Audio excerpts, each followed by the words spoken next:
por nos proporcionar esse momento, Senhor, tão especial. Quando o céu e a terra se juntam em um só lugar, que é o Arraial dos Santos. Teu povo que peregrina nesta terra, rumo às moradas eternas. Acreditamos que fazemos parte deste povo, Senhor, e por isso estamos aqui. Obrigado, Senhor, pela tua divina eleição, que nos alcançou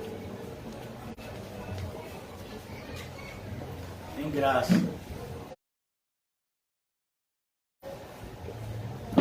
Ajuda-nos a aproveitar cada momento, Senhor, da nossa existência terrena.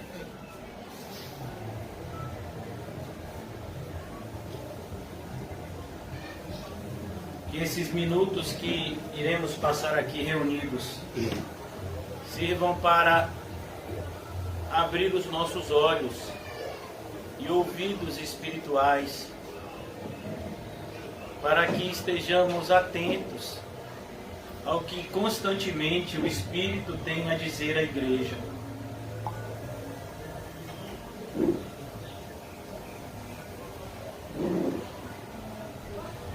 Livra-nos, ó Pai, de toda imprudência, de toda negligência em relação à nossa alma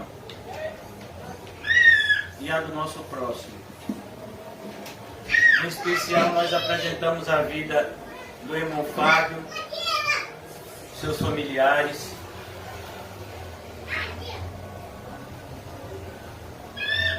Que o Senhor ajude a família dele, Senhor, a passar por esse momento tão difícil, onde a saúde do pai dele está bem debilitada. Ajuda-nos também, Senhor, a continuarmos orando pela nossa amada irmã Osana. E que todo esse sofrimento nos una ainda mais. Pois se existe algo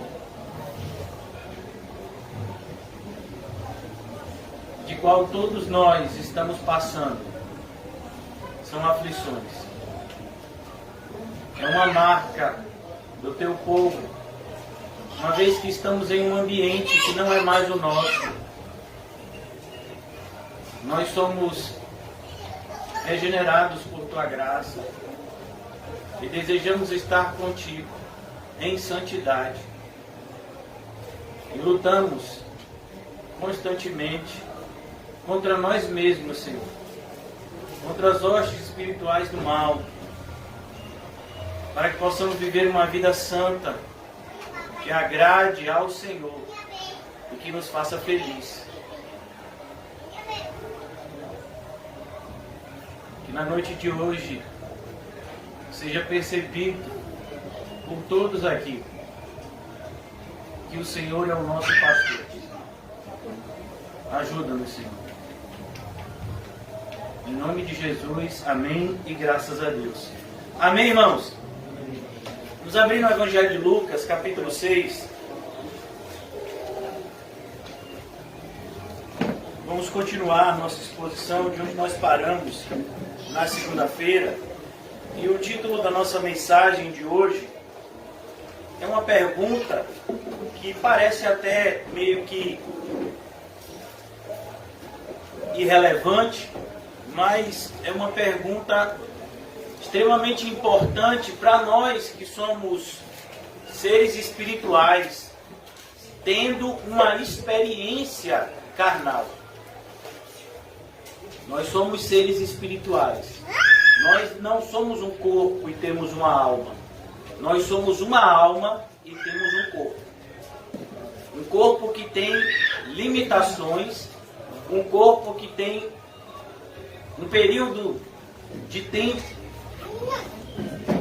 de existência aqui neste plano. Pois depois dessa vida nós teremos um outro corpo, tanto para aqueles que vão para o céu, quanto para aqueles que vão para o inferno. E a pergunta que dá título à nossa exposição de hoje é: o que você quer da sua vida? E é algo que é uma consequência lógica, uma vez que meditamos nessa passagem, que vai de Lucas 6, versículo 20, até Lucas 6, 26. O Senhor Jesus apresenta 3 bem-aventuranças e 3 maldições. Mas o mais impactante dessa passagem é que o Senhor Jesus nos apresenta uma maneira de enxergar o mundo totalmente diferente da maneira que o mundo quer que enxerguemos. Então, de maneira introdutória, o Senhor Jesus ele apresenta aqui como felizes, e ele apresenta 3 classes de pessoas que são felizes de acordo com a ótica divina: os pobres, os famintos e os que choram. Estão no versículo 20 e 21, respectivamente. E ele diz aqui também que são bem-aventurados os que são perseguidos, os que sofrem.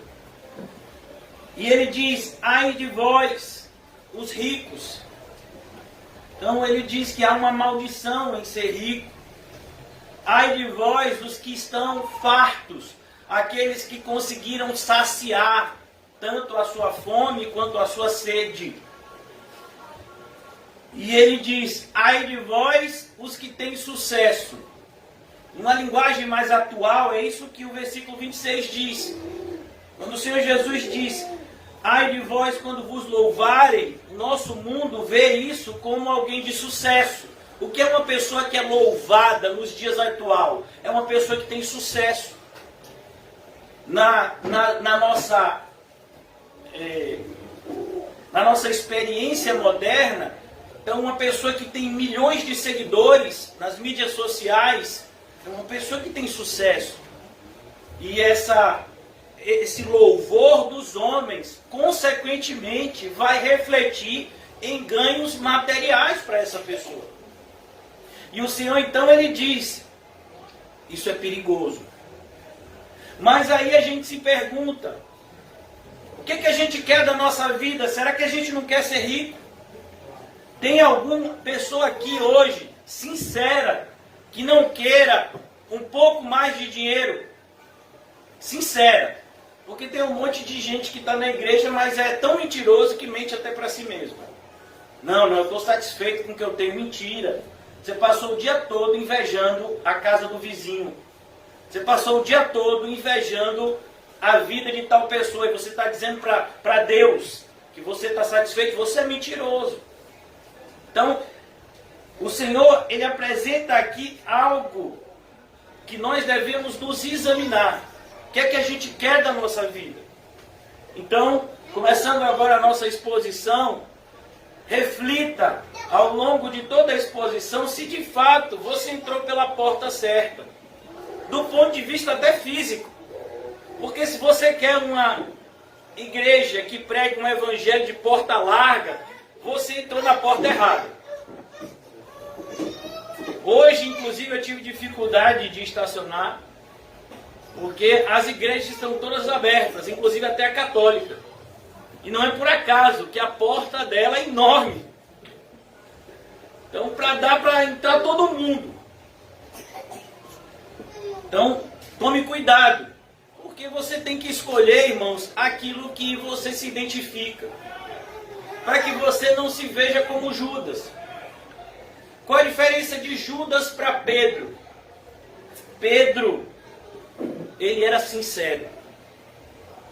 Pedro, ele de fato queria ser um discípulo do Senhor Jesus, mas ele não se conhecia.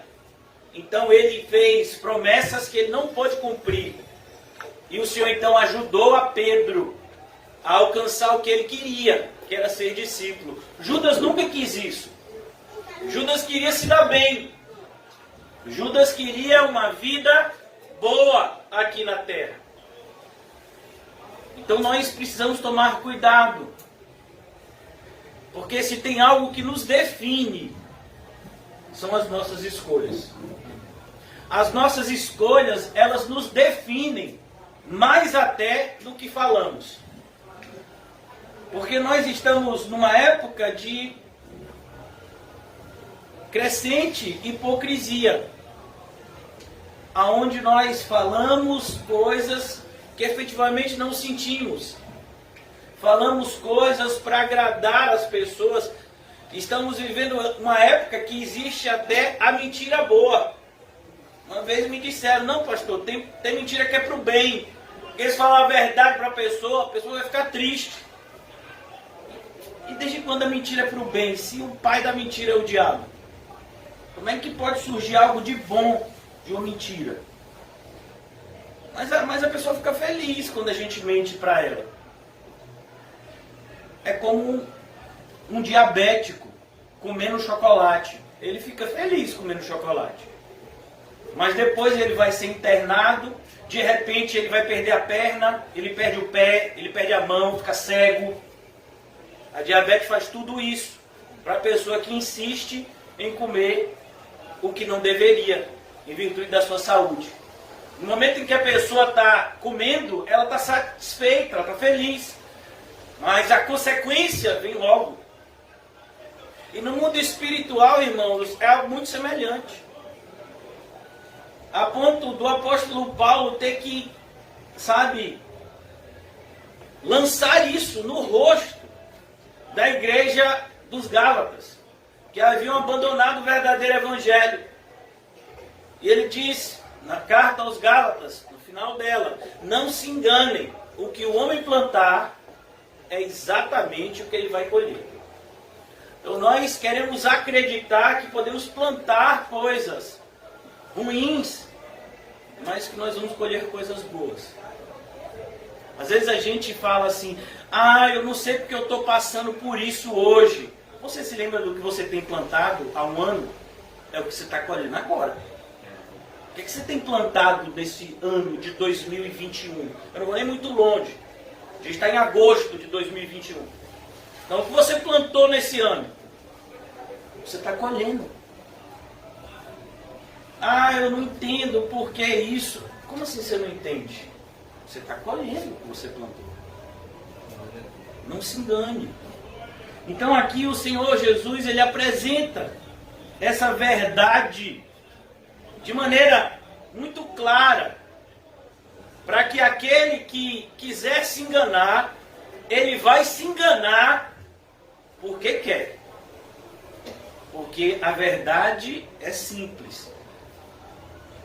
Então, um pregador do passado, ele disse, se você não consegue explicar o evangelho para uma criança, é porque você ainda não conhece o evangelho.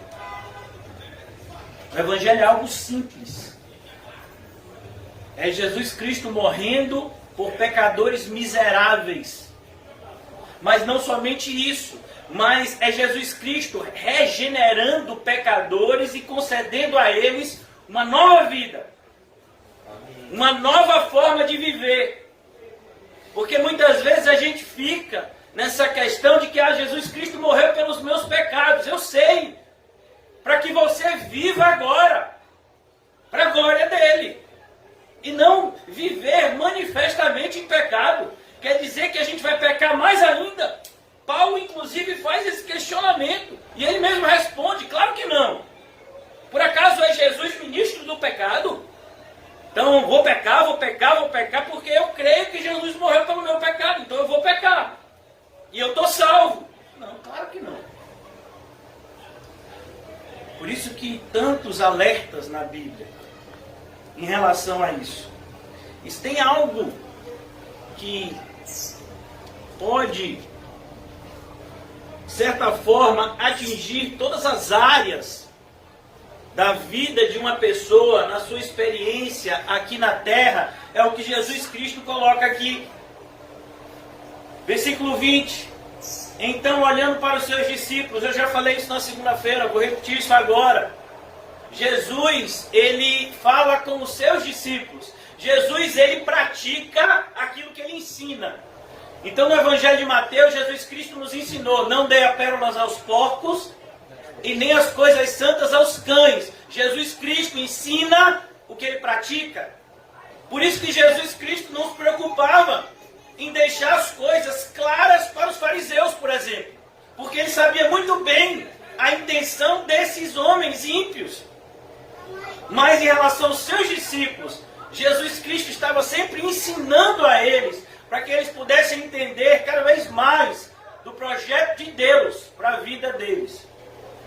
Então, olhando para os seus discípulos, e não se engane, porque não estavam somente os discípulos. Lucas já nos diz, versículo 17, tem lugar aqui, tem cadeira aqui na frente. E descendo com eles, versículo 17 do capítulo 6, vou até chegar um pouquinho aqui para trás, eu estou acostumado a ficar colado na parede. Amém. E descendo com eles, parou uma planura onde se encontravam muitos discípulos seus e grande multidão do povo. Então tinha os discípulos e tinha a multidão. A multidão estava ali para assistir. A multidão estava ali, talvez, para receber algum milagre de Jesus. Mas não queria segui-lo. É nesse mesmo evangelho, salvo engano, que nós vamos ver os 10 leprosos.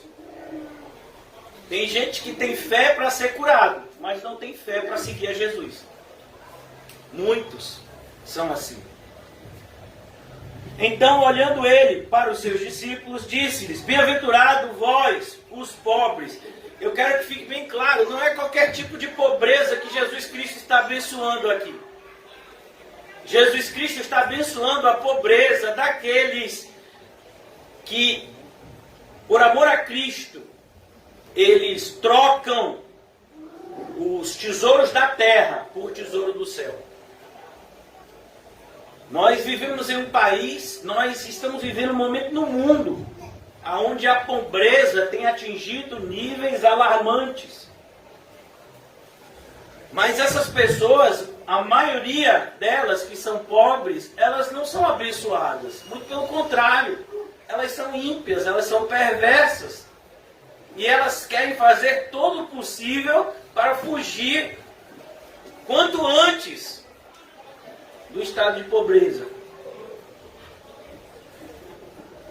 A pobreza que o Senhor Jesus abençoa é a que nós aprendemos em Filipenses capítulo 4. Eu aprendi a viver contente em toda e qualquer situação. É essa pobreza que Jesus abençoa.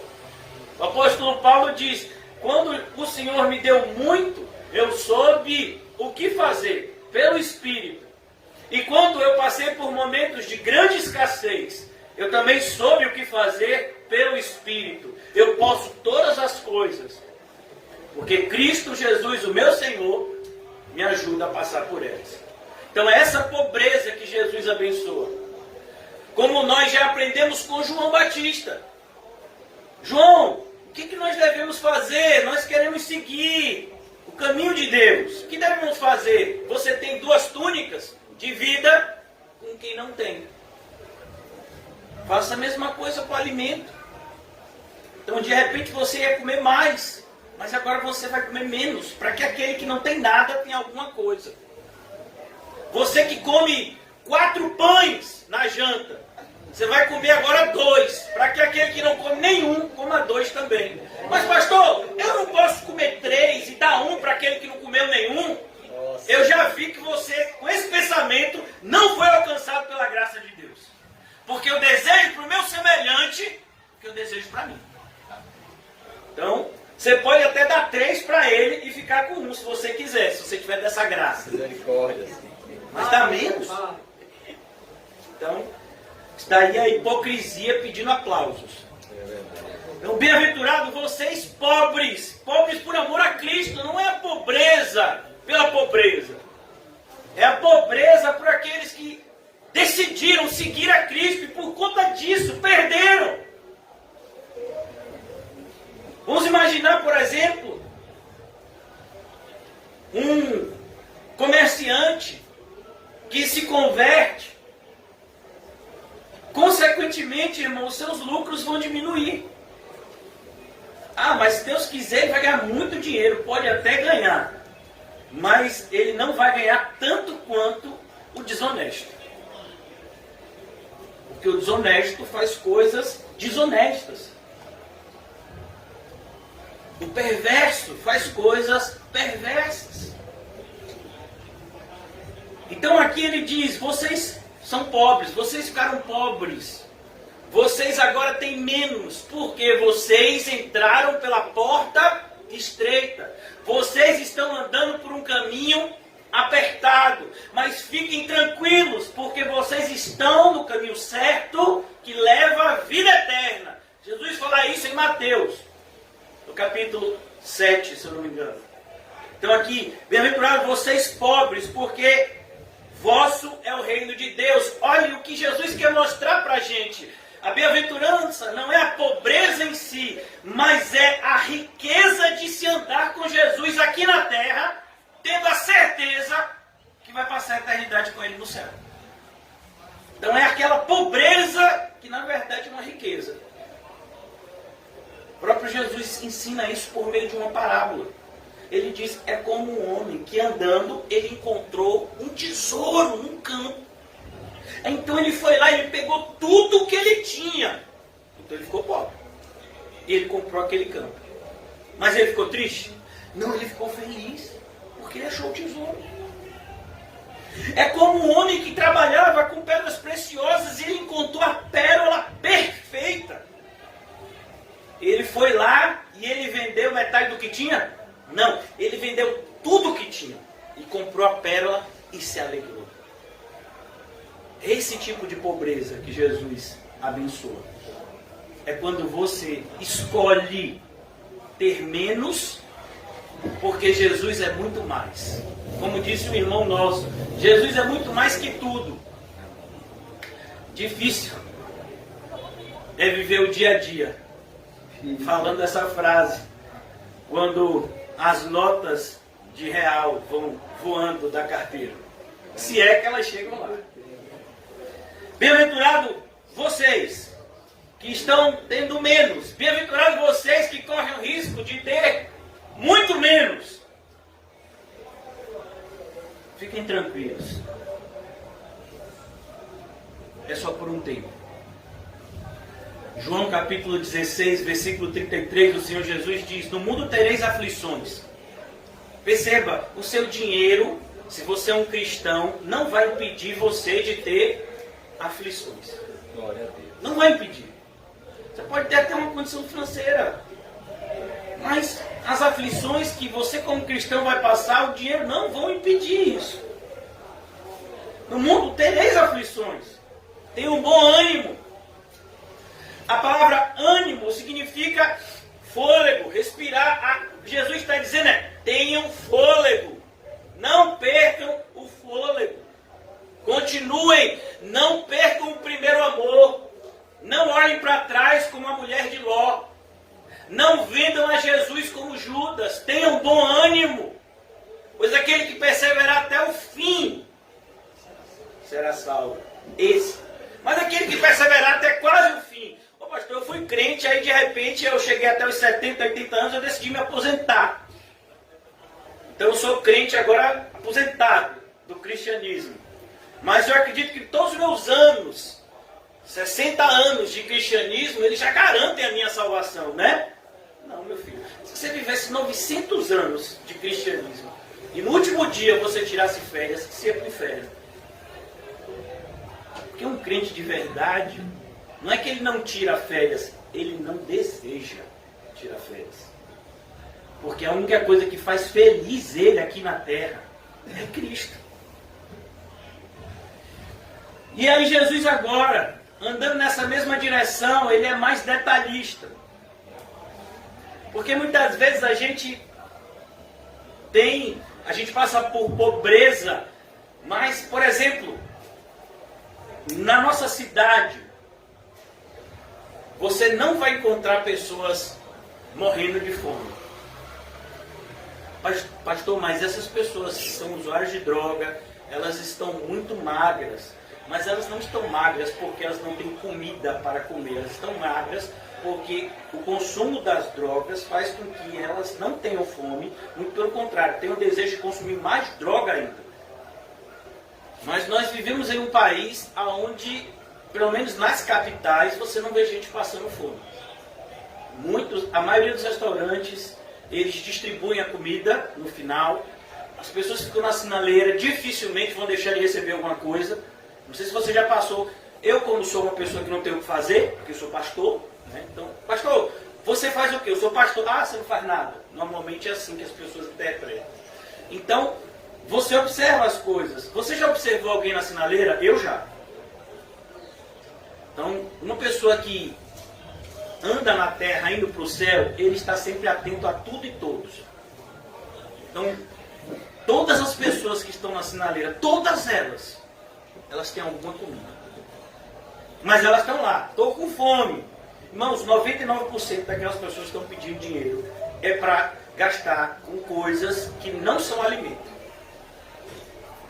Estou falando isso com propriedade. Eu sei o que eu estou falando. Porque eu conheci muitas dessas pessoas. Mas Jesus, ele diz aqui a respeito de uma experiência que na época de Jesus de fato existia. Na época de Jesus, as pessoas morriam de fome, sim. Se viesse uma grande seca, as pessoas morriam de fome, porque o mundo não era globalizado como o nosso. Ah, está faltando arroz aqui no Brasil, importa da China. Está faltando leite de não sei aonde, traz de não sei aonde. A gente vive num mundo globalizado. Mas na época de Jesus, não. Se você pegar, por exemplo, no Antigo Testamento, quando vivia o profeta Elias, e o Senhor então decretou 3 anos e meio de seca, muitas pessoas morreram de fome. Quando teve um sítio contra a cidade, lá as cidades do território do povo de Deus, as pessoas, elas chegaram a matar o filho para comer. Já imaginou isso? Está na Bíblia. 2 mulheres brigando porque elas fizeram um acordo. Hoje eu mato meu filho, a gente come, amanhã você vai matar o seu. Aí elas tinham matado o filho da outra, e quando chegou na vez de matar, a que ficou para matar no outro dia, disse, não quero matar meu filho não, você matou o seu porque quis. A que ponto chegou o ser humano quando tem fome? É capaz de matar outro ser humano e comer a carne dele. Como o ser humano é. Perverso. Bem-aventurado vós, os que agora tendes fome. Os que agora tendes fome. Fome é essa fome. De você ficar 4, 5, 10, 20 dias sem comer nada. E não é ficar sem comer nada por opção, como jejum. Não, é ficar sem comer nada porque não tem. E não tem expectativa de ter, nem tão cedo. Vocês se lembram que o próprio Jesus fala dessa seca na época de Elias e diz, olha, Elias não foi enviado a nenhuma viúva. Isso significa que muitas viúvas morreram nessa época. Mas teve uma viúva que o Senhor escolheu abençoar. Era a viúva que estava fazendo a sua última refeição. Você acha que só tinha ela passando por esse problema? E o profeta Elias então diz, não, você vai fazer o pão, você vai fazer o bolo, eu vou comer, vocês vão comer, e não vai faltar. E não faltou. Mas teve muitas outras pessoas que faltou e morreram. Então Jesus está falando dessa fome. Bem-aventurado vós, os que agora tendes fome, porque sereis fartos. O Senhor Jesus, Ele nos ensina a olhar para frente. O Senhor Jesus nos ensina a olhar para o alto. Olha, você está passando fome aqui na terra. Eu sei que é difícil, eu sei que é doloroso. Só sabe quem passa. Mas esse sofrimento tem um tempo. Esse sofrimento tem data para acabar. E quando esse sofrimento acabar, vocês que passaram fome aqui na terra, por amor a Cristo, experimentarão de uma fartura que esse mundo não conhece. Olha, irmãos, eu não sei se vocês conhecem da história da Bíblia, mas muitos cristãos, eles ficavam quase a morrer de fome na prisão. Nas prisões romanas, muitas vezes não se dava alimento ao prisioneiro. E se o prisioneiro não tivesse algum visitante que trouxesse alimento e água, ele morria de fome. Pois não era responsabilidade, como hoje, por exemplo, a gente tem essa questão de direitos humanos. Não tem negócio de direitos humanos.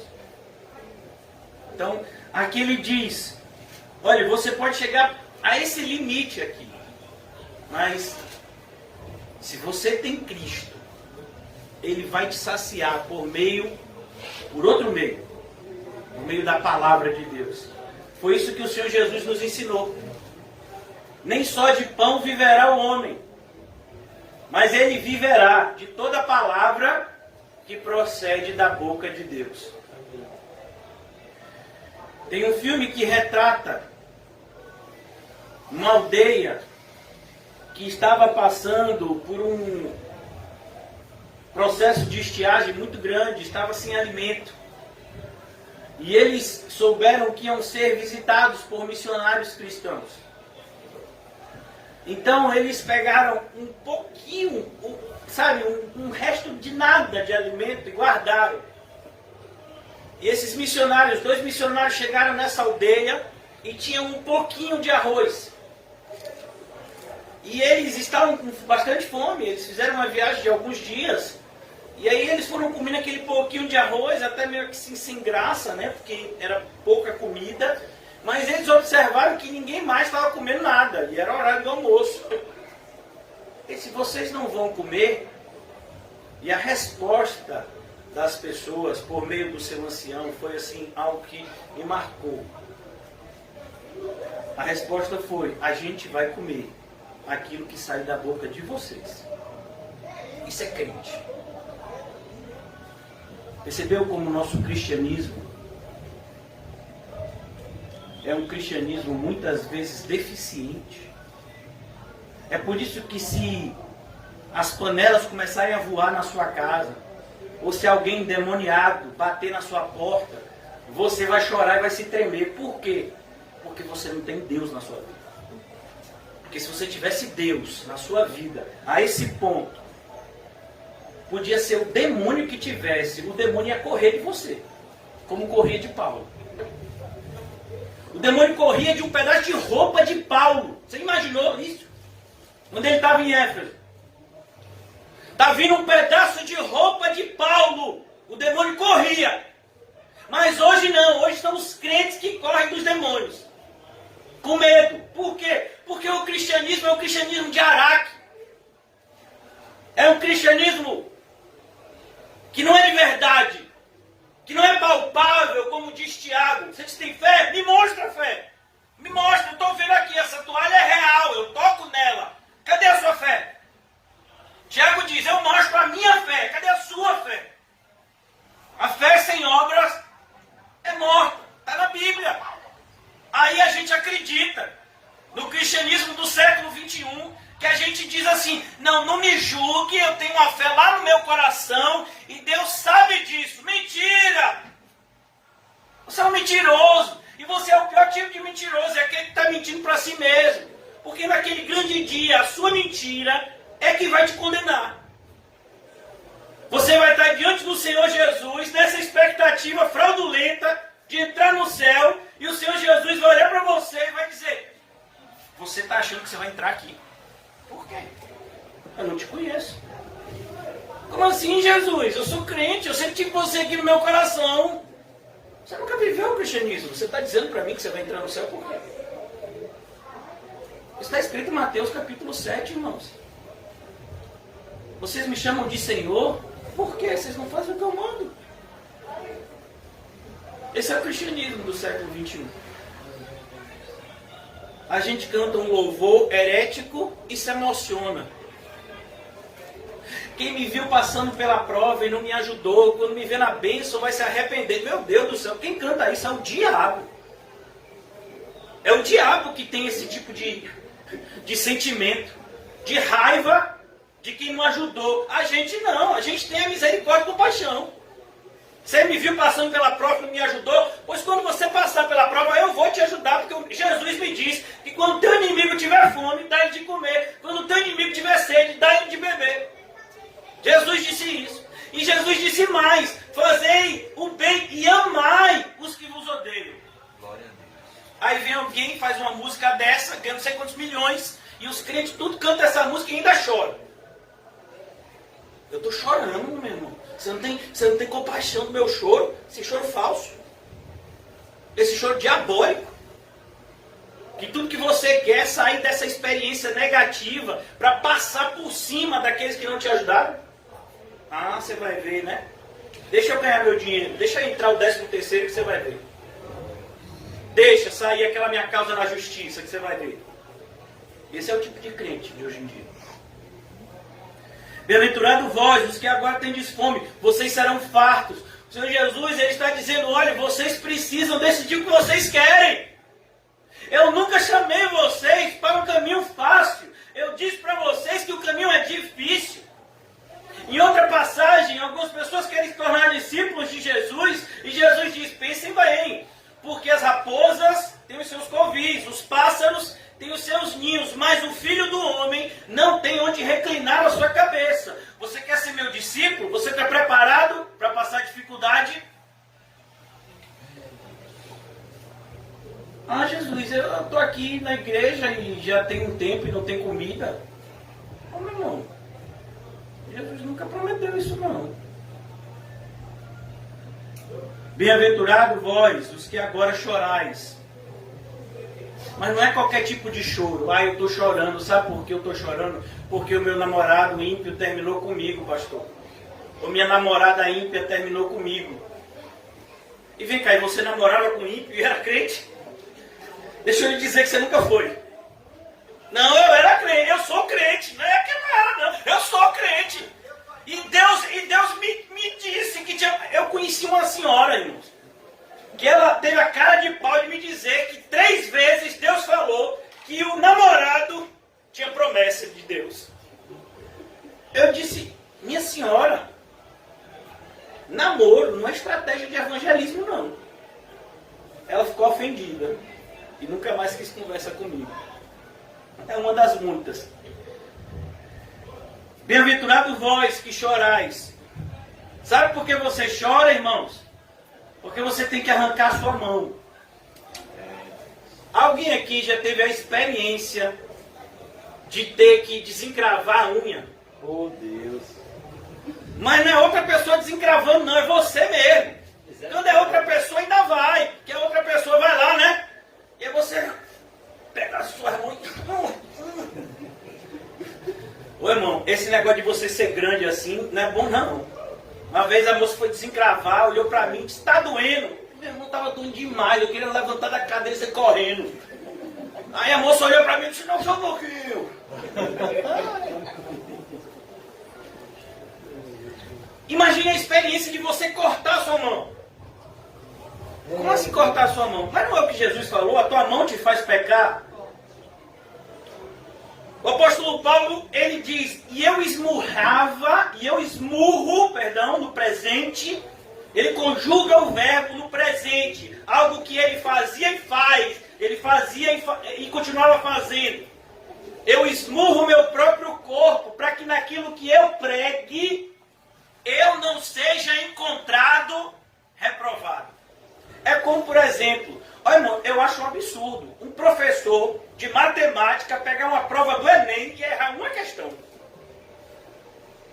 Pastor, mas não pode errar nenhuma? Não, meu filho, um professor desse, como é que ele vai querer ser professor de matemática? Se nem a questão do Enem ele acerta.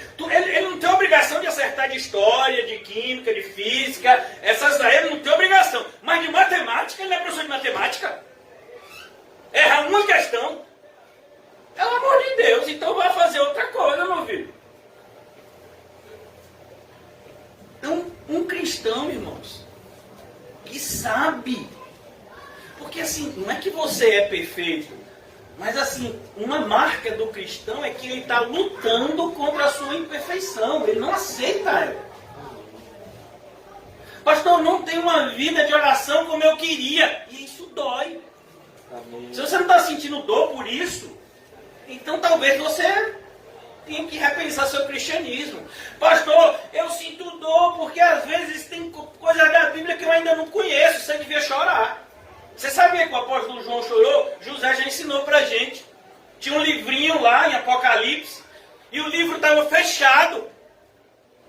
E o livro estava selado e ninguém foi achado digno de abrir aquele livro. Aí ele chorou. Mas vem cá, tem algo de Deus que eu devo saber e eu não vou saber. Eu tenho que saber. Não, não vou aqui, sabe, apontar dedos. Mas se você é um cristão de verdade e não conhece a Bíblia toda, eu não estou dizendo que você leu. Eu estou dizendo que você conhece. Você conhece a Bíblia toda. Se uma pessoa chegar, vem cá, meu irmão, me explica aqui Deuteronômio. Você tem que explicar. Mostrar que Deuteronômio está apontando para Cristo, que Levítico está apontando para Cristo, que Gênesis está apontando para Cristo. Não, isso é obrigação do pastor. Não, meu filho, isso é obrigação de crente. O pastor está pregando para a congregação. Agora, se um ímpio que está sendo evangelizado pergunta alguma coisa para você, você faz o quê? Espera aí que eu vou ligar para o pastor. Ô pastor, paz do Senhor, varão. Paz e graça da parte de Deus. Tem uma pessoa aqui, te chama Jeová. E ele está dizendo aqui que Jesus não é Deus. Me ajude aqui, pastor. Em nome de Jesus. Oi, dói isso. Seu cristianismo não está apto para defender a sua fé. Quer dizer que você precisa que outro defenda a sua fé. A fé é sua. A minha fé não pode salvar ninguém aqui, nem minhas filhas, nem meu filho. Mas nem vocês, que são meus filhos espirituais, espero que sejam. Mas não pode salvar vocês, eu só posso ensinar o caminho para vocês. Por isso que Judas, ele diz, eu gostaria de escrever para vocês sobre a salvação, mas tem algo mais urgente. Eu preciso ensinar vocês a batalhar diligentemente pelo quê? Pela fé. Que de uma vez por todas foi dada aos falsos crentes? Não, aos santos. Sabe como é que os verdadeiros crentes são chamados na Bíblia? Santos. Pastor, eu não sou santo não, mas deveria ser. Deveria desejar incessantemente, deveria chorar por se reconhecer sem santidade. Amém. Ô pastor, eu tenho vivido uma vida assim tão sem santidade. Isso não faz você chorar? Verdade. Esse tipo de choro não é qualquer choro. Eu chorei tanto. Por quê? Porque meu time de futebol perdeu.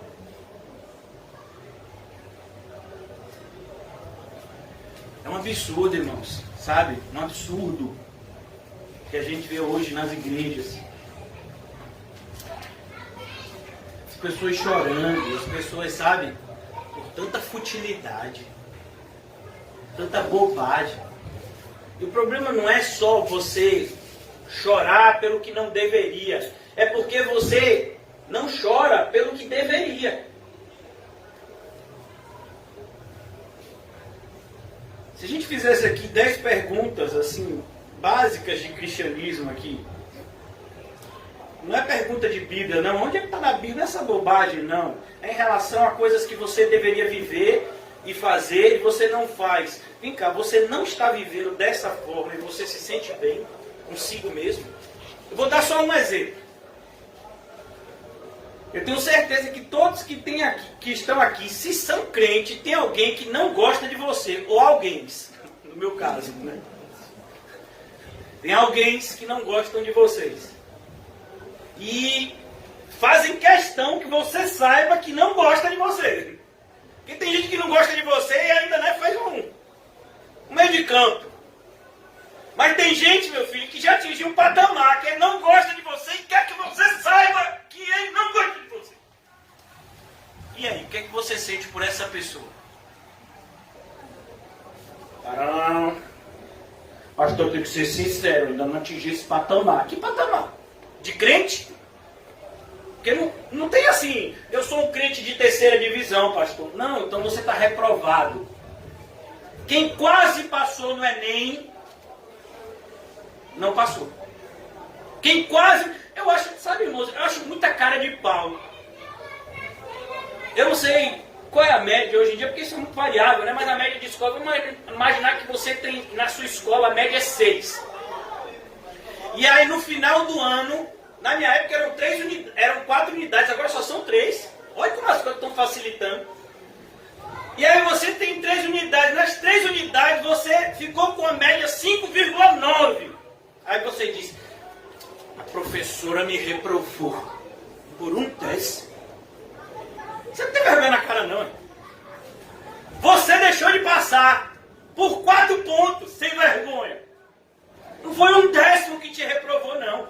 Foram 4 pontos que você deixou de tirar. Entre 6 e 10, são 4 pontos. Você podia ter tirado 7, você podia ter tirado até 6. 6 e 1, 6 e 2, 6 e 3, 6 e 4.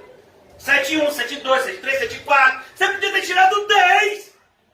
Às vezes eu vou perguntar para as minhas filhas. Elas vão ter prova, né? Meu filho também. E aí, meu filho, vai tirar 10 amanhã? Não, meu pai, 10 eu não vou tirar, né? Mas, então você não estudou como deveria. Porque assim, um bom estudante, ele estuda para tirar 10. Se ele errar alguma coisa. Foi assim, sabe? Foi um descuido.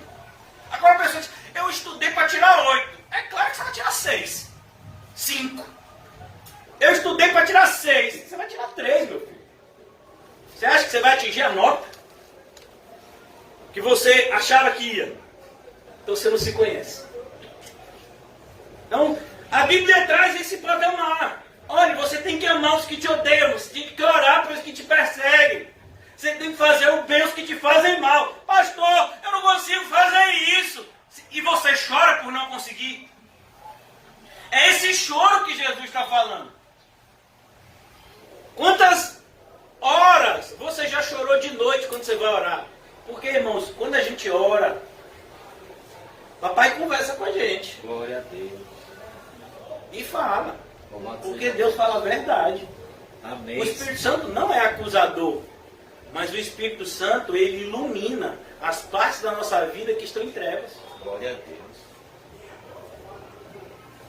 Por exemplo, irmãos, Davi pecou com Batseba, não pecou? Davi pecou contra Urias. Davi pecou contra a nação de Israel quando fez isso. Quando adulterou e assassinou. Quando Natan foi lá a mando de Natan. Natan decidiu, eu vi o pecado. Primeiro que Natan nem viu. Natan foi lá porque Deus mandou. E disse o pecado de Davi. O que foi que Davi fez? Davi chorou. Glória a Deus. E como ele chorou? Amém. Mas ele não chorou pela punição de Deus. Ele chorou porque ele sabia o que ele havia feito para machucar um Deus que ama ele. Glória a Deus. É esse tipo de choro. Glória a Deus. Nós não estamos vivendo o cristianismo que deveríamos estar vivendo. O que está faltando? Você tem uma Bíblia na mão. Por que você não conhece ela? Você tem um pastor bíblico, você tem um professor da Bíblia. E aí, está faltando o que para você viver o cristianismo correto? Você tem uma igreja bíblica. Está faltando o que para você viver o cristianismo correto? O que está faltando? Mas minha vida é tão difícil. Ô, sem vergonha. É sério. Sua vida é difícil. E não tem ninguém desnutrido aqui. Não tem ninguém aqui desnudo. Ninguém aqui vai passar a noite ao léu. E você está dizendo para mim que sua vida é difícil? Não vergonha na cara. Ah, pastor, mas eu tenho um problema de saúde tão grave. Bem-vindo ao clube. É normal ter problema de saúde. Se a gente tem uma experiência temporária aqui na Terra. Ah, pastor, minha coluna dói. minha perna dói, meu estômago dói, minha cabeça dói, dói tudo. Isso é bom para você sentir que o seu tempo aqui na Terra, ó, é limitado, e você aproveitar o tempo. É por isso, irmãos, que eu acho um absurdo um crente que faz algo chamado passatempo. Tinha umas revistinhas na minha época de mais novo, que o nome da revistinha era Passatempo. Era revista cruzada, de palavra cruzada, né? Meu filho, aquilo dali normalmente era quando você estava, na época não tinha esses celulares, né?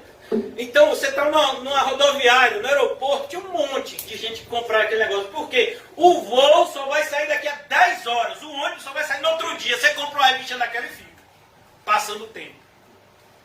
Hoje em dia a pessoa passa tempo com isso aqui. A quantidade de jogos que uma pessoa tem no celular diz muito sobre o cristianismo dela. Sabe como é que os islâmicos, pelo menos foi o que saiu na mídia, né? Os islâmicos estavam vendo se alguém era cristão ou não, era se tinha um aplicativo na Bíblia no celular. Pastor, eu tive que tirar o aplicativo da Bíblia porque era muito pesado. Como assim, meu filho? É porque não dava, eu tenho um WhatsApp, um Instagram, entendeu? E aí não dava para ter também o aplicativo da Bíblia. Misericórdia, Jesus. Então quer dizer que esses aplicativos que fazem você tomar conta da vida dos outros é mais importante que a Bíblia? Pois lá no Estado Islâmico, lá eles estavam investigando o celular das pessoas. Se tivesse o aplicativo da Bíblia, aí a pessoa se dava mal. Aqui na Terra, mas também no céu. E aí, se tivesse essa prova com você... não, nunca baixei a Bíblia no meu celular.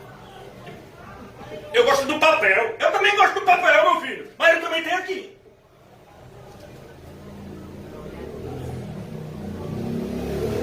Então, irmãos, esse tipo de choro, quando você identifica que você não está vivendo a vida que Cristo morreu para que você vivesse. Quantos aqui já assistiram aquele filme A Paixão de Cristo, de Mel Gibson? Amém. Quantos já choraram vendo aquele filme? Amém. Irmão, até hoje, se eu assistir, eu choro. Teve uma vez que estava tendo na igreja, né, cine, como era o nome que dava? Era cine cristão, como era o nome? Sindicato. Não, aqui não é sindicato não. No cinema que passava na igreja, era cine cristão, né, que era no sábado, que a gente passava lá na Boca do Rio, né? Depois veio a pandemia, mas a gente tem, pela graça de Deus, a gente tem projetor e vamos voltar a passar os filmes. Passou uma vez esse filme lá, na Boca do Rio, eu fui no dia, cheguei até do meio pro fim. Mas eu não conseguia ficar vendo aquele filme e não chorar. Eu fui pro cantinho e fiquei chorando. Ainda bem que estava tudo escuro. E você só viu o barulho das pipocas. Como é que a pessoa está vendo Paixão de Cristo e comendo pipoca? Barão, é uma coisa separada, pastor. A lágrima é separada da boca. Meu Deus. Então quer dizer que Cristo... E aí teve muita gente que diz, mas o Mel Gibson fez um filme tão sangrento. Na época quando o filme foi lançado, muito tempo atrás. Meu filho, ele não retratou nem metade do que os evangelhos mostram. Jesus sofreu muito mais do que aquele filme mostra. E aí você olha e você chora. Oh, Jesus morreu por mim. Na semana que o pessoal chama de santa, então, é um chororô. Tem a quinta santa, a sexta santa, tem o sábado de aleluia, tem o domingo de ramos, tem tudo que está em festa. Só não tem vergonha na cara para viver o cristianismo correto. Porque Jesus disse, você diz que é meu discípulo, então você deve andar como eu andei. O discípulo deve ser igual ao seu mestre. Então como é que você é discípulo de Jesus e quer ter uma vida diferente da que ele teve? Então é isso que tem que fazer você chorar. Vou dar um exemplo para a gente passar aqui. Eu não vou me prolongar não. A gente só vai até meia-noite hoje. Tá certo? Amém. Então, aqui ele vai... Quem já leu aqui a passagem... Vamos folhear a Bíblia? Vamos fazer o teste de Bíblia? Por favor, abra em Lucas 32. Misericórdia. Não. Lucas 32, versículo... 63. Pega ele, Jesus. Alguém já achou? Não diga que achou, não. Achou já? Embaixo de achou. Não?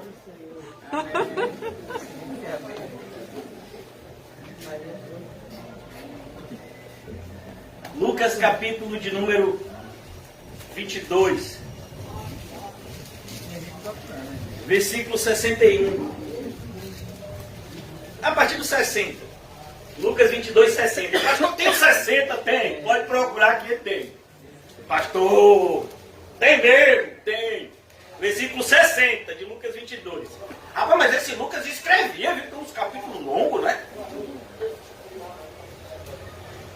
Mas Pedro insistia: homem, não compreendo o que dizes. O que é que Pedro está insistindo aqui? Imagine, você está lá em Afeganistão agora. É o Talibã que está mandando. Eles batendo na porta da sua casa. Vem cá, a gente soube que vocês são cristãos aqui nessa casa. A gente não. Alô.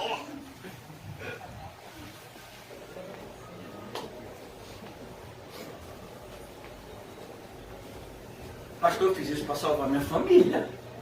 Do quê? Do inferno? Porque está todo mundo indo para lá. Aqueles que me negarem aqui na terra, eu os negarei diante de meu Pai. E o que é que faz então? Diz que é cristão e morre? É. Não, pastor, aí não, tem que ter um meio termo, né não? Será que Jesus não vai aliviar, igual que ele fez com Sadraque, Mesaque e Abednego? Não, meu filho. Carta à igreja de Esmirna. Satanás colocará alguns na prisão 10 dias. Sejam fiéis até a morte. Tem gente que vai morrer. José ensinou pra gente essa semana em Apocalipse. Quem tiver que morrer a espada, vai morrer a espada. Não, você não vai morrer de fome não, você vai morrer queimado. Como Marte.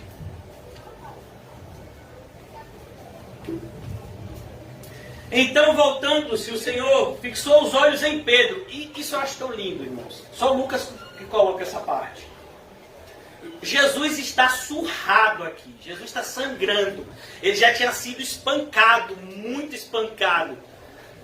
E pela providência de Deus, havia alguma frestinha, uma passagem de porta, que permitia com que Pedro visse o que estava se passando lá dentro e Jesus visse onde Pedro estava lá fora. E olha que lá fora estava cheio de gente. Mas a providência de Deus é tão perfeita que criou esse momento. Então, voltando-se, o Senhor fixou os olhos, versículo 61, em Pedro. Tinha um monte de gente lá fora, até a criada que estava dizendo, né? Você é discípulo dele. Jesus fixou os olhos nela? Não, em Pedro. E Pedro se lembrou da palavra do Senhor, como lhe dissera: hoje 3 vezes me negará antes de cantar o galo. Então Pedro, saindo dali, chorou. Está vendo? É essa bem-aventurança que Jesus está falando em Lucas 6. Olha, irmãos, tem uma passagem na Bíblia, não precisa que vocês abram, onde Jesus está orando, chama os discípulos a orar, eles não aguentam, eles dormem, como muita gente dorme, e olha que eu grito. Uma vez a pessoa disse: pastor, por que você está gritando comigo? É porque quando eu prego eu fico falando alto, depois que o culto termina, eu não sei mais o tom da minha voz. Por isso que eu estou evitando falar com as pessoas depois do culto. Uma pessoa pensa que eu estou falando alto com ela, não, é porque eu falei alto no culto, aí o ouvido está ainda sem recuperar. Bem-aventurado vocês que choram. Jesus diz lá para esses homens que dormiram: olhe, a carne é fraca, mas o espírito está pronto. Tem gente que pega esse versículo para justificar pecado. Mas não, olha, pastor, Jesus falou que a carne é fraca. A carne foi fraca, mas eu fui lá cair. E chorou.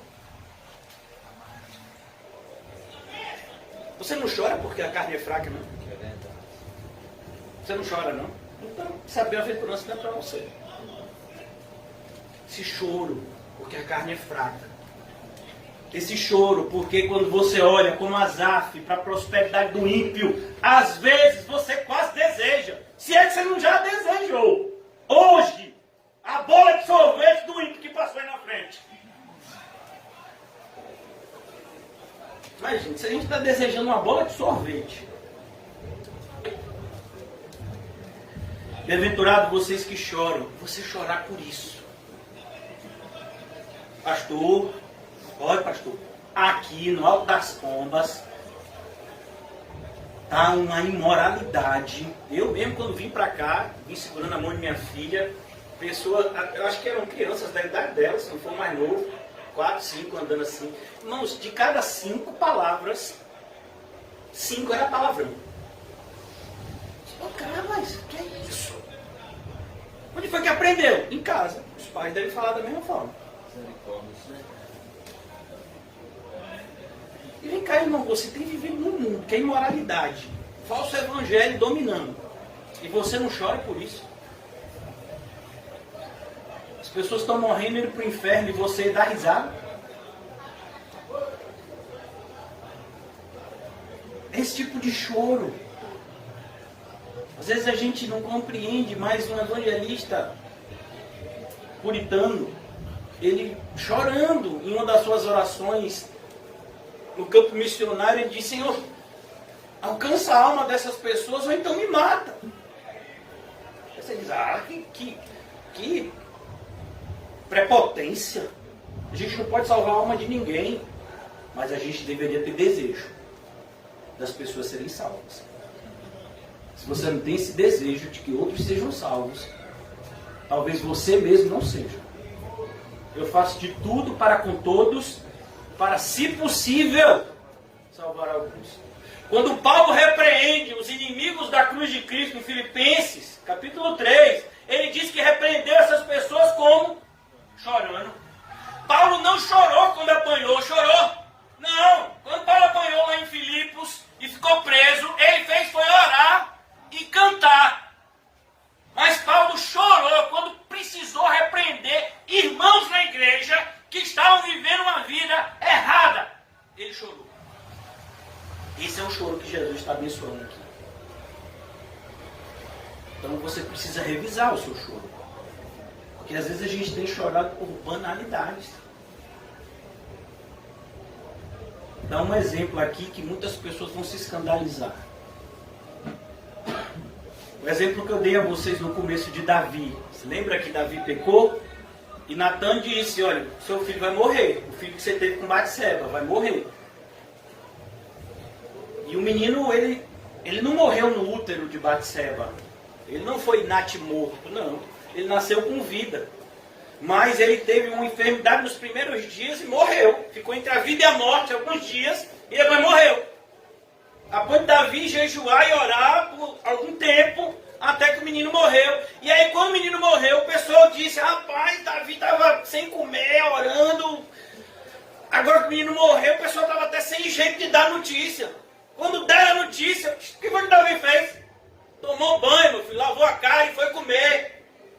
Poxa, gente, rapaz, tu é doido, né? Seu filho morreu e você está assim. Eu orei.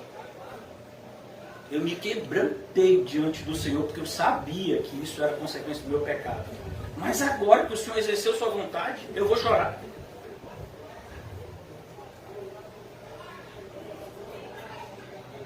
Não. Meu filho não vai vir para cá, mas eu vou me encontrar com ele. Davi estava olhando para frente, para o alto. É assim que um cristão se move, irmãos. Ele chora pelo que ele tem que chorar. Versículo 21. Bem-aventurados vocês que choram, porque vocês vão rir. Vocês vão rir, não das banalidades que as pessoas dão risada hoje. Vocês vão rir com a alegria que durará a eternidade. Se tem algo que não vai ter no céu, vai ser gente de cara fechada. No céu só tem gente alegre. Está no céu. Todas as vezes que tem uma prefiguração do céu na Bíblia, é sempre o pessoal feliz. Fala daqueles 144 mil, eles estão fazendo o quê? Não, estão todos revoltados. Não, alegre. Então ele diz aqui, mesmo quando fala dos mártires que estão debaixo do trono, clamando por justiça, isso não significa que eles não estão alegres com Deus. Ali o Senhor está mostrando que ainda não havia sido consumado a vontade de Deus, e eles clamavam por aquilo que todo justo clama, justiça. A justiça de Deus.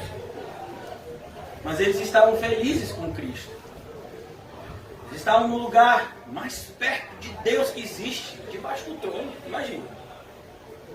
Bem-aventurados sois, eu quero concluir aqui, eu vou concluir nas bem-aventuranças, com o horário. Bem-aventurados sois quando os homens vos odiarem. É por isso, irmãos, que eu já avisei. Quando você quiser falar mal do pastor, preste atenção no que você vai falar, porque tem coisas que vocês falam que às vezes o pastor quase fica orgulhoso. É quase um pé de tropeço para mim. Pessoa outro dia falando mal do pastor, esse pastor é tão radical. Eu digo, meu filho, não faça isso comigo não, porque eu me soberbeço. Porque o que eu desejo é ser radical. Numa geração tão permissiva, ser cristão e ser radical é praticamente sinônimo.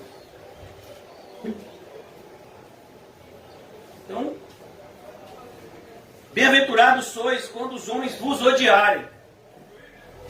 Olha, irmão, todo mundo que não vai com a cara do pastor, não vai com a cara do pastor, porque o pastor falou alguma coisa que ele não gostou. Verdade ou mentira? O pastor já tratou mal alguém aqui? Ninguém. Mas as pessoas não gostam do que ouvem. É minha obrigação falar para vocês o que ninguém diria. É por isso que eu estou aqui. E Deus me deu graça para isso. Porque senão eu estava igual aos falsos mestres que José falou aqui. Na terça-feira. O que eles falam?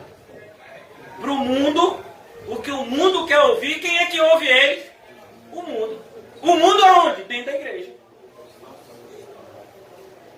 Igrejas que são levantadas por falsos crentes, elas têm quem liderando? Falsos mestres. E ainda tem o espírito do erro por trás, para que essas pessoas deem crédito à mentira e façam oposição à verdade. 2 Tessalonicenses capítulo 2. Então é minha obrigação falar coisas que vão desagradar a vocês. Porque a carne é fraca. Quando a verdade bate, não pode ser que arda não. Arde. A verdade, meu filho, arde mais que metiolate em ferida de criança traquina. Aquele sopro adiantava o quê? A mãe passava o metiolate e o negócio ainda era de plástico, irmão. Podia ser um algodãozinho assim, não, era um negócio de plástico, uma espátula de plástico. Passava o metiolate, ardia! É verdade. Você dizia, pai, que eu não obedeci meu pai, minha mãe. E depois, meu filho, aquele sopro e nada, era a mesma coisa. O ardor era, dependendo da traquinagem, o ardor era maior. Bem-aventurados sois quando os homens vos odiarem. Eles vão odiar, irmão. Imagine você chegando para uma pessoa que acha, que tem certeza que está indo para o céu. Quem aqui já leu o livro Peregrino? Quem já leu mais de 100 vezes? Então, quando você vê aquele filme, tem um camarada que é vã confiança, se eu não me engano. Cristão fala com ele, é verdade. Diz, vem cá, meu irmão, cadê seu certificado? Eu não. Rapaz, você tem que ter o certificado para entrar. O que é que ele faz? Ele desconversa e ainda parte na frente.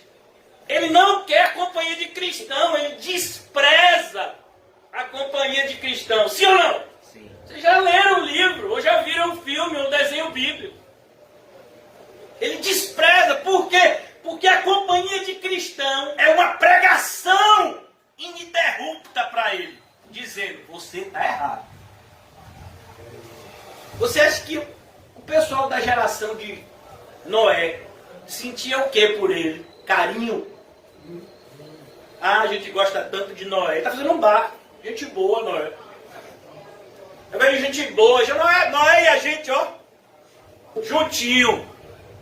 O pessoal não quer nem conta com Noé. Tem um desenho bíblico de Noé que eu gosto muito. É um desenho bíblico que é mais velho que eu acho. Noé é até um pouco zarolho. E o pessoal fica infernizando, sabe? Noé tenta até comprar madeira de Noé. Tenta convencer os filhos de Noé que o pai é louco, para abandonar o pai. Mas Noé está lá, 100 anos, fazendo um barco. Imagine, todo dia. Noé batia um prego, Noé cortava uma madeira, Noé fazia betume para calafetar a arca todo dia. E o povo olhava. Ah, aquele maluco, rapaz, é um doido. O que você acha que o pessoal sentiu quando Abraão foi embora de Ur? Rapaz, esse Abraão é um doido. O camarada casou com a mulher mais bonita da cidade, que era Sarai. Não, pastor, era Sara. Não, o nome dela era Sarai, vai ler na Bíblia. Sara foi depois. E o nome dele também não era Abraão, era Abrão. Depois que virou Abraão. É mesmo, pastor? É, leia. Minha cara, ele saiu daqui para viver peregrino dele. Esse homem é doido. Já tem 75 anos. Leva uma esposa que também já é uma senhora idosa pro meio do nada. Esse homem é um doido. E ainda diz que foi Deus que falou com ele. Estou ouvindo voz. Meu filho, se você não é diagnosticado clinicamente como esquizofrênico, revele seu cristianismo. Porque eu fico imaginando eu conversando com um psicólogo. Oh, minha vida está muito difícil, doutor. Muito difícil. Problema de família, problema de saúde, problema de dinheiro. Muito difícil, né? Mas por que você está vivendo essa vida? Você não podia fazer assim. Não, foi porque Deus falou comigo. Aí o psicólogo, como é a história, meu filho? Não é comigo não, aqui ó, tem um número do psiquiatra. Vá lá, conversar com ele. Mas não é psicólogo não? Não, seu caso é psiquiatra. Eu estou conversando com você, sério. E você vem me dizer que Deus falou com você?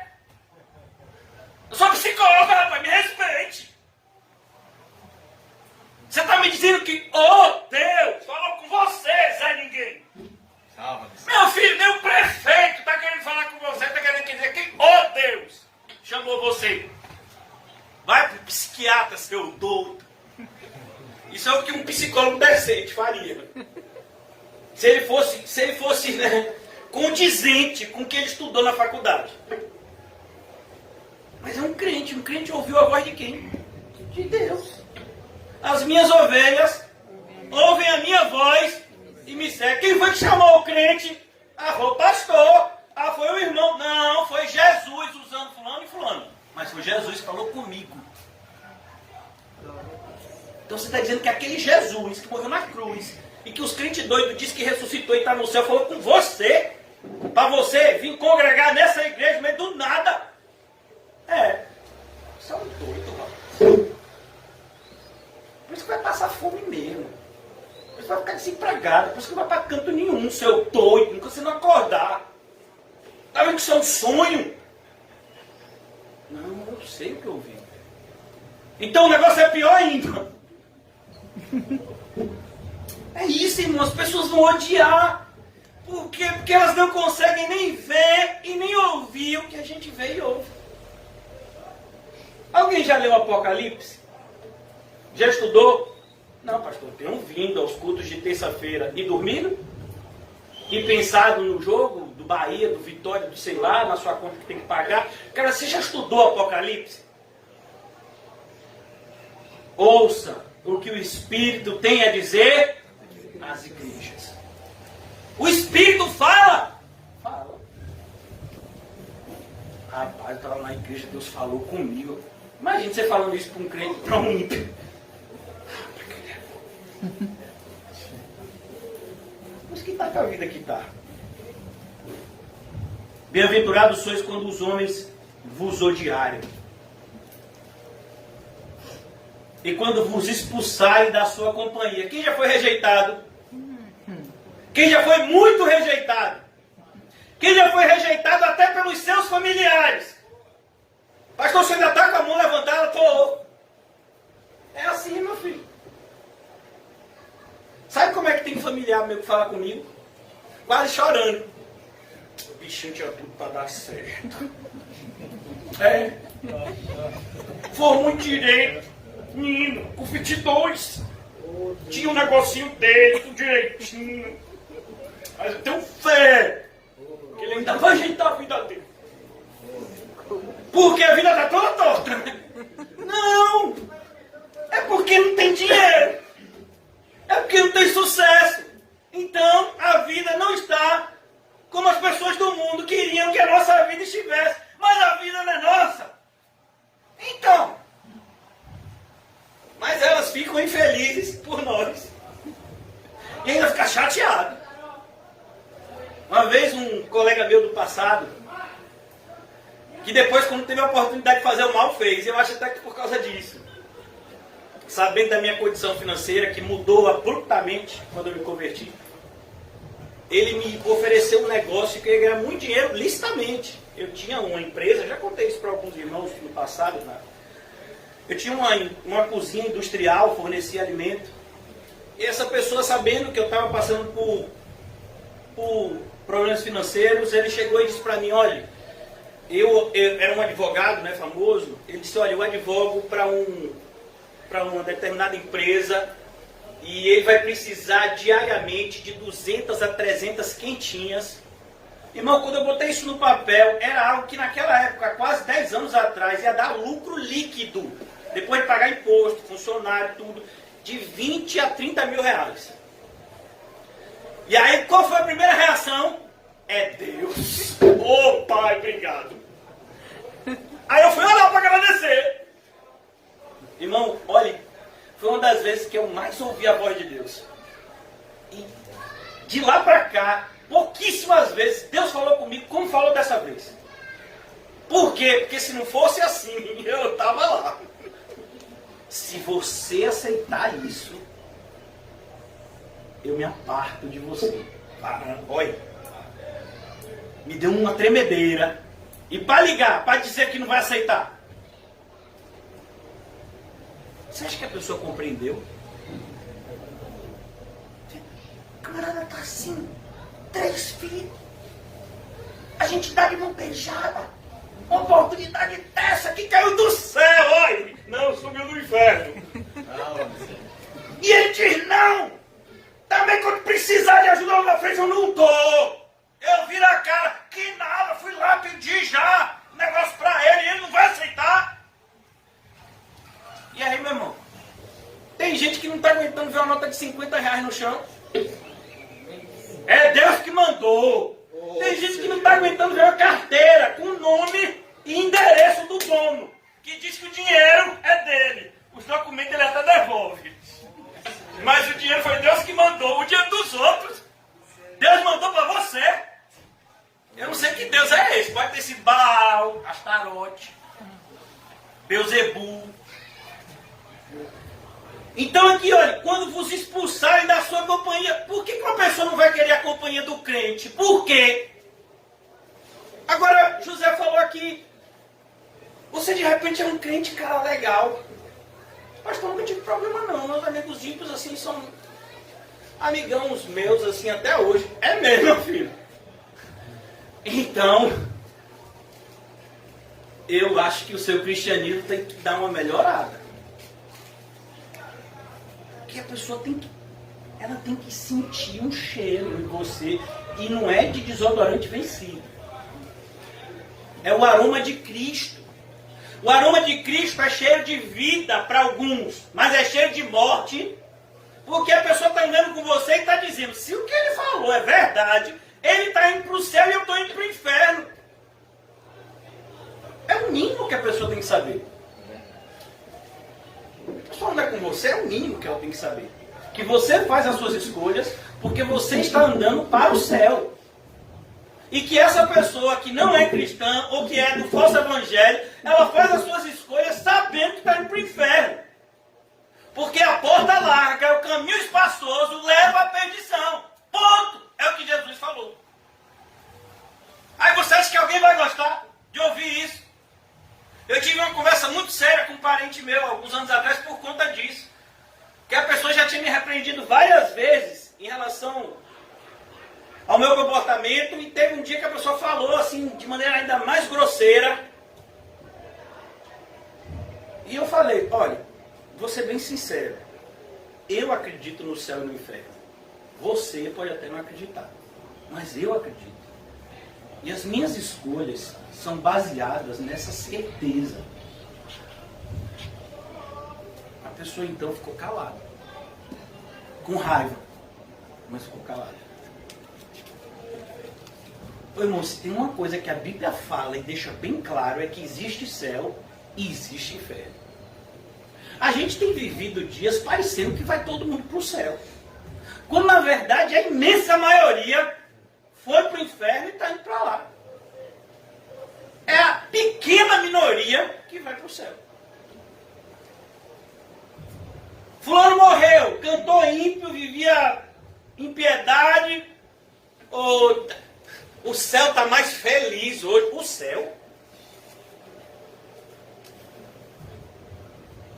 Sabe, a gente fica falando nomes aqui, mas vou dar um exemplo, por exemplo.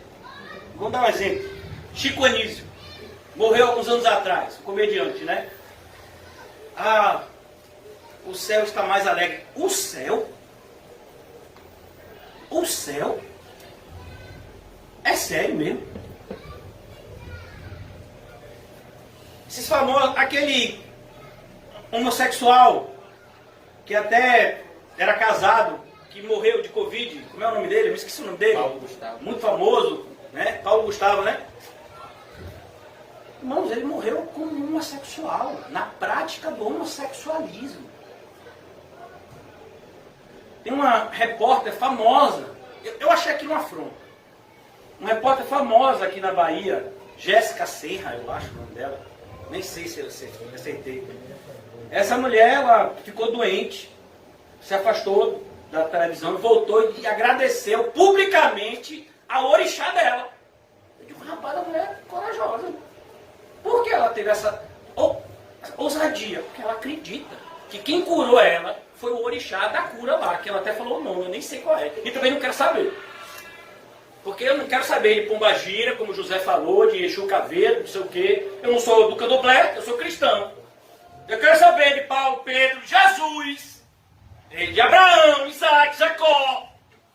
Esses eu quero saber. Mas de negócio de nome que o pessoal de religiões dão ao nome das suas entidades, eu vou querer saber.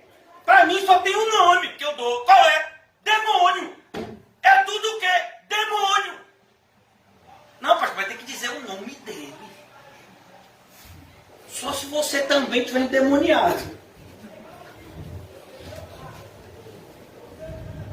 Por que você acha que as pessoas não querem a companhia do pastor? Entendeu agora? Uma vez uma pessoa chegou para mim e disse, pastor, eu tive uma experiência muito solene. Uma pessoa que morreu da minha família, que eu era muito próximo. Apareceu para mim. E eu vi essa pessoa, eu vi. E aí, pastor, me explique. Eu digo, você quer mesmo que eu fale? Oi, que eu falo. A pessoa disse, fale. Demônio. Opa, fala isso não. A pessoa veio, falou coisas boas pra mim. E você acha que o demônio vai falar coisa ruim? Ele vai falar o que você quer ouvir, rapaz. O que te afasta de Deus?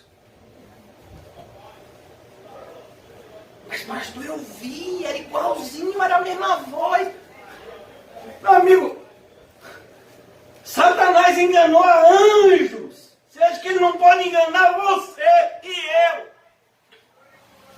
Verdade. A gente assiste filme e vê os atores se transfigurarem, né? Gente que é novo fica velho. Gente que é velho fica novo usando maquiagem. Você acha que eles aprenderam com quem? Quem é o inventor do teatro?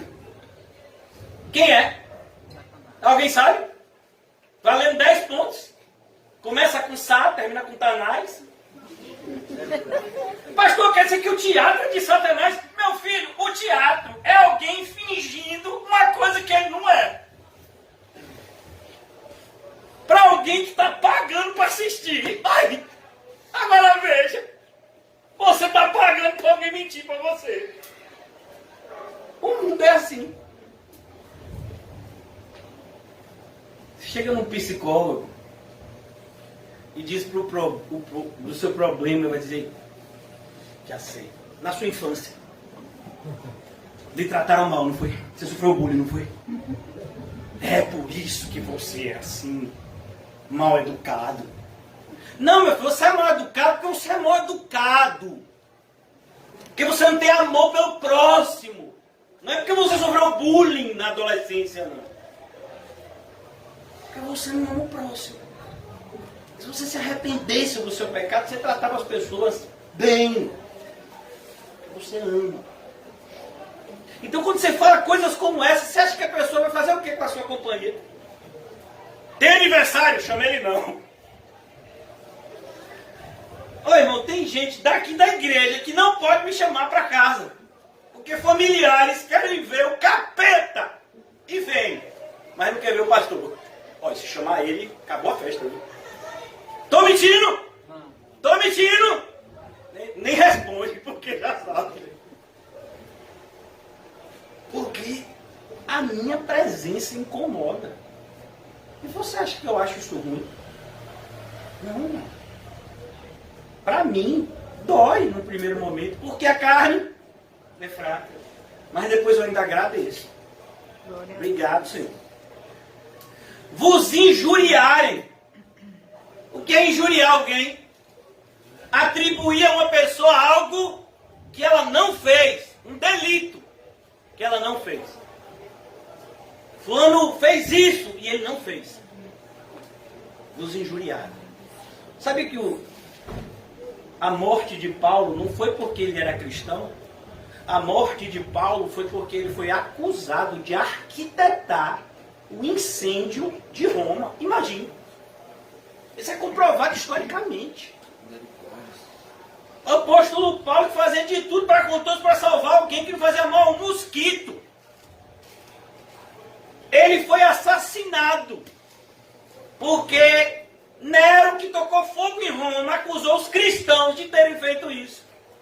E aí começou a perseguir os crentes. E aí, irmão? Os próprios romanos sabiam disso.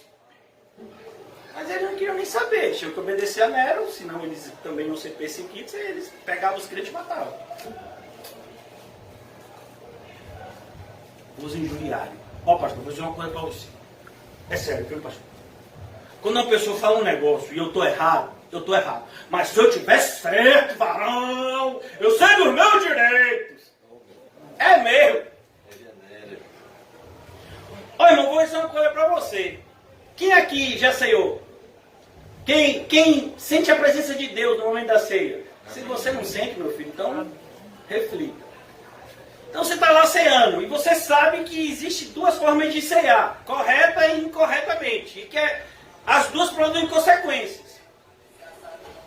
A Bíblia diz que quem ceia indignamente está correndo risco de vida. E qual é a nossa grande dignidade? Reconhecer a nossa total indignidade.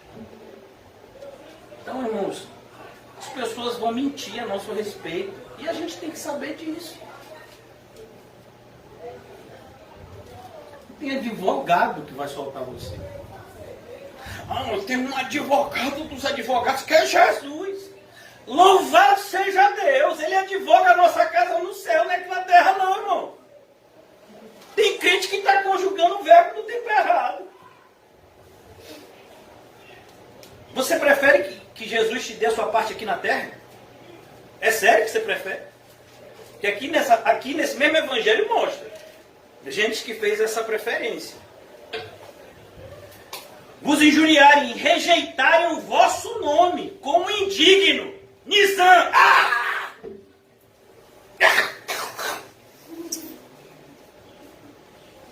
Socorro. Ah! Rejeitarem o vosso nome como indigno. Por causa de quem? O Filho do Homem, Jesus Cristo. O Filho do Homem é um termo messiânico. Regozijai-vos. O que é isso? Sinta grande alegria. Imagine. Sinta grande alegria. Essa semana uma pessoa que é até cristã, pelo menos se apresenta como, foi consertar o computador que quebrou. E essa pessoa chegou lá e eu estava em casa tomando conta das minhas filhas, tomando conta da casa. Essa pessoa perguntou: sua esposa está onde? Eu falei: está no trabalho. Ah, então você fica em casa, né? Na cabeça dele, rapaz, esse camarada sem vergonha, se aproveitando da mulher. Mal sabe ele que o trabalho da minha esposa não paga nada na minha casa. Quem sustenta da minha casa é Deus. Mas a gente não vai se justificar diante do ímpio. Eu vi o olhar dele.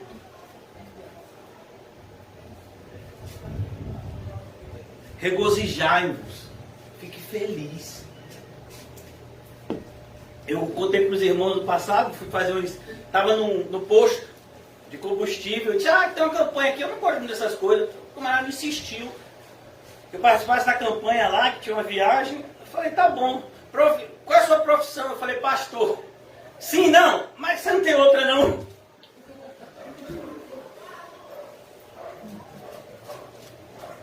Por quê? Porque essa não vale? Normalmente o pastor é aquele que não faz nada, né? Principalmente se ele não tiver vinculação política. Se ele não tiver vinculação com obras assistenciais. Se ele viver para pregar a palavra de Deus numa congregação cristã, bíblica, ele vai ser rotulado como um aproveitador. Sabe o que Paulo está dizendo em Gálatas capítulo 6? Aqueles que pregam a palavra de Deus a vocês, que são crentes, é responsabilidade de vocês cuidar deles. Sabia disso? Eu não faço questão que vocês façam isso não, mas Deus faz. E cada um de vocês, assim como eu vou ter que prestar conta da vida de vocês, vocês vão prestar conta da minha vida para Deus. Eu enviei um pastor bíblico lá na sua congregação, você tratou ele como? Vem cá, você maltratou o meu servo? É sério que você fez isso? Ah, mas eu não gostava do jeito que ele falou comigo. Imagine uma pessoa dessa diante de Jesus. Oi, irmão, eu queria que nós estivéssemos presentes no dia que Jesus pregou o Sermão do Monte pela primeira vez. Se a gente tivesse uma máquina do tempo, tem um desenho bíblico que eu até gosto, não sei o que, Hanna-Barbera, um desenho bem antigo, de umas crianças assim que entravam numa máquina do tempo e eles iam para os episódios bíblicos. Eu amava esse desenho bíblico. Glória a Deus. Ainda gosto muito. E aí eles entravam nessa máquina do tempo e chegavam em fatos bíblicos. Já se imaginou se a gente estivesse vivendo naquela época? Você passou o dia todo trabalhando, você está sabendo que tem um homem de Deus aí, chamado de Jesus, que o próprio profeta João Batista, porque João Batista era conhecido como profeta, testificou que ele é de fato o de Deus, e ele está pregando tudo quanto é lugar, e ele está perto da nossa cidade. Vamos lá ouvir ele pregar. E aí a gente vai lá, deixa de trabalhar. E olha, deixar de trabalhar significava deixar de receber o dinheiro, porque as pessoas eram pagas por dia de trabalho. Não tinha esse negócio de justificar a falta que tem hoje não, viu? Você era pago pelo que você trabalhava. Naquela época. Era um denário no dia de trabalho. Então você deixava de trabalhar para assistir Jesus, para ouvir Jesus pregar. E aí Jesus olha para você e diz: sabe aquela pessoa que você odeia? Se você quer ser meu discípulo, você tem que amar. Que nada, varão, eu perdi meu tempo aqui. Eu vim aqui para ouvir isso. Para ouvir que eu vou para o inferno. Foi o que o senhor falou. Que eu vou para o inferno. E olha que eu parei de trabalhar para vir aqui hoje, rapaz. Olha como eu sou bom. Trouxe até minha mulher. Trouxe meus filhos. Os cachorros estão lá atrás. Eu trouxe todo mundo para vir aqui para dar uma linguagem, dar uma moral para ele. E ele fala assim comigo. Porque ele falou para mim. Foi para mim que ele falou. Ele falou: ele está olhando para mim. Ele falou assim: Senhor, Senhor, e não me obedece. Ele estava olhando para mim. Quando falou aquilo, eu vi que ele estava olhando para mim. Milhares de pessoas. Jesus estava olhando para mim naquele momento. Eu me senti ofendido. Já imaginou se você estivesse lá? Quando Jesus prega o Sermão do Monte, principalmente a parte final, muitos naquele dia me dirão: Senhor, em teu nome. E eu vou dizer abertamente: não vos conheço. Rapaz, o camarada não dá nem moral pros dele. Eu estava até pensando em ser discípulo desse tal de Nazareno aí. Mas que nada, ele falou aí que os discípulos aí, se bobear, ele reprova também. É, meu filho, discípulo é julgado mais severamente, porque foi mais dado. E aí? Se Jesus fosse o pastor da sua igreja, você congregaria nela? Eu tenho uma notícia para lhe dar. Ele é. O pastor dessa igreja aqui é Cristo. Glória a Deus. Eu sou auxiliar. Mas é ele que é o pastor presidente. Glória a Deus. Só tem lugar para ele. Só ele tem dignidade para presidir a sua igreja. Ninguém aqui tem. E quando eu falo aqui é na terra. Ninguém. Nem debaixo da terra. Como o João viu lá. Pastor presidente, rapaz. Vai tomar vergonha na sua cara, rapaz. É mais fácil você ser presidente de um país. Você vê um monte de desqualificado sendo. Mas ser presidente da igreja tem que ser o cabeça. E é Cristo. Glória a Deus. Então você está lá no Sermão do Monte. Jesus está dizendo coisas que você não queria ouvir. E agora? Você faz o quê? Isso aqui, ó. Você abandona. Você fala mal. Regozijai-vos naquele dia, exultai, porque grande é o vosso galardão no céu. Quem se lembra como foi que terminou a vida de Estevão aqui na terra? Ele foi o quê? Vem cá, rapaz, Estevão fazia o bem, distribuía comida com os necessitados, pregava o evangelho. A Bíblia diz que ele era cheio do Espírito Santo. E mataram o pobrezinho. Por quê? Por causa de um sermão. Olha, quando você for pregar para alguém, você pode morrer. Eu já preguei para pessoas que ficaram com uma raiva de mim. Que só a misericórdia de Deus para a pessoa não me bater. Por quê? Porque é o que a Bíblia fala, irmão. Se a gente tem Deus, quem não tem Deus tem quem? O diabo. Tem quem? O diabo. A gente não gosta de falar. O diabo. Por quê? Porque essas coisas doem. Tem que saber que parentes nossos, que entes queridos nossos estão endemoniados. Dói. Quem não tem Deus tem que... A gente fala assim, para não machucar. Deus te ama! Tem que dizer assim para acordar, irmão. Você tem que avisar. Você foi chamado para avisar. Não vão por aí. É por aqui. Você está indo para a destruição. Não vai para aí, não. Acho tão bonito, irmão. Quando tem esses buracos na rua que eu vejo uma pessoa assim pegando um pedaço de madeira e botando lá para que outra pessoa não venha e caia. Porque tem um monte de gente que vê o buraco e não faz nada. Fica até esperando quem vai ser o próximo que vai cair. E hoje em dia até filma botando nas mídias sociais. Ih, rapaz, olha o buraco. Popocou o pneu. Rapaz, você viu o buraco. Você botou uma madeira, um aviso ali.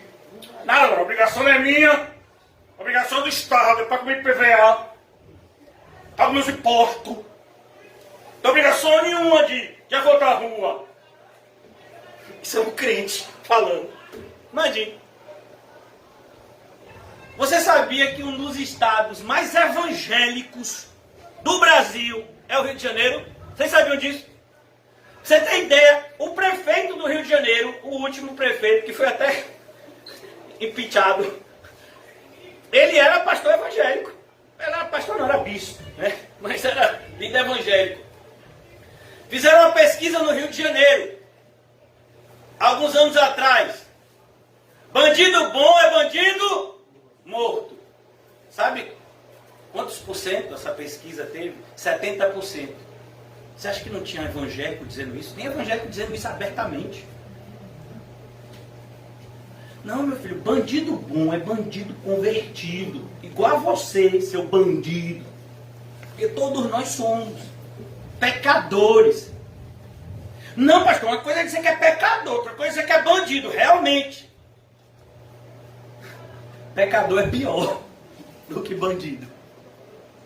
Porque bandido faz coisa errada aqui na terra. Pecador faz coisa que vai reverberar por toda a eternidade. Imagina. Você lembra a primeira pessoa que ouviu do Senhor que ia para o paraíso? A profissão. A profissão qual era? Bandido. Bandido. E era bandido, não foi justiçado não, viu? Ele confessou. Foi. Olhou para o outro e disse, a gente está aqui porque merece. Imagine. Aí vem Jesus e diz, ainda hoje estava comigo, não, paraíso.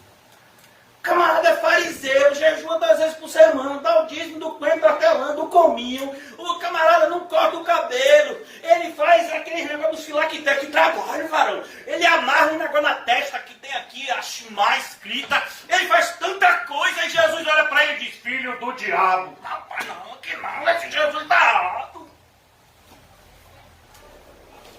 Ele está olhando o que está acontecendo aqui dentro. E isso daqui, irmãos, eu vou até fechar, porque senão fica até 1h da manhã aqui. Isso é evidência. Pô, caiu até água. Isso é evidência. Sabe, quando você pega uma coisa que se chama termômetro, você tem em casa, nessa época de Covid, todo mundo tem. Você já viu quando você chega nos estabelecimentos, vem um monte de gente com revolvinho. A gente quase para assim com a mão, eu me rendo. Não, a pessoa quer tirar a sua temperatura. Você chega no shopping, a pessoa... Calma, varão. Daqui a pouco você me assalta, eu vou comprar um negócio ali. Realmente é os olhos da cara. Aí vai olhar a sua temperatura. Se a sua temperatura estiver alta, você não entra não. E aí?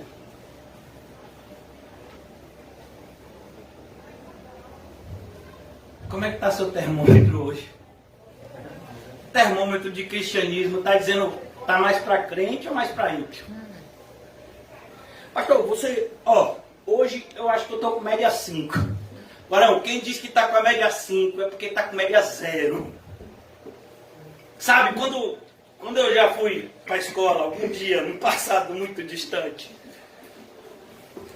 tinha uns professores que faziam experiência, mas tinha pouquíssimo, porque fazer isso com criança é pedir para dar ruim. Não, hoje quem vai dar a nota, a sua nota é você. 10. Eu sei, eu vou dar 10, mas você não escreveu nada, como é que você vai dar 10? É porque eu sei que eu escreveria. Tem uns que ainda olhavam assim para mim. Olha, você dá 9,2, eu dou 9,3, para não ficar tudo igualzinho, senão a próxima vai desconfiar. Se uma pessoa chega e se dá 5, irmão, você tem que ficar com medo. É como perguntar para você, e aí, como é que está seu cristianismo? De acordo com a Bíblia.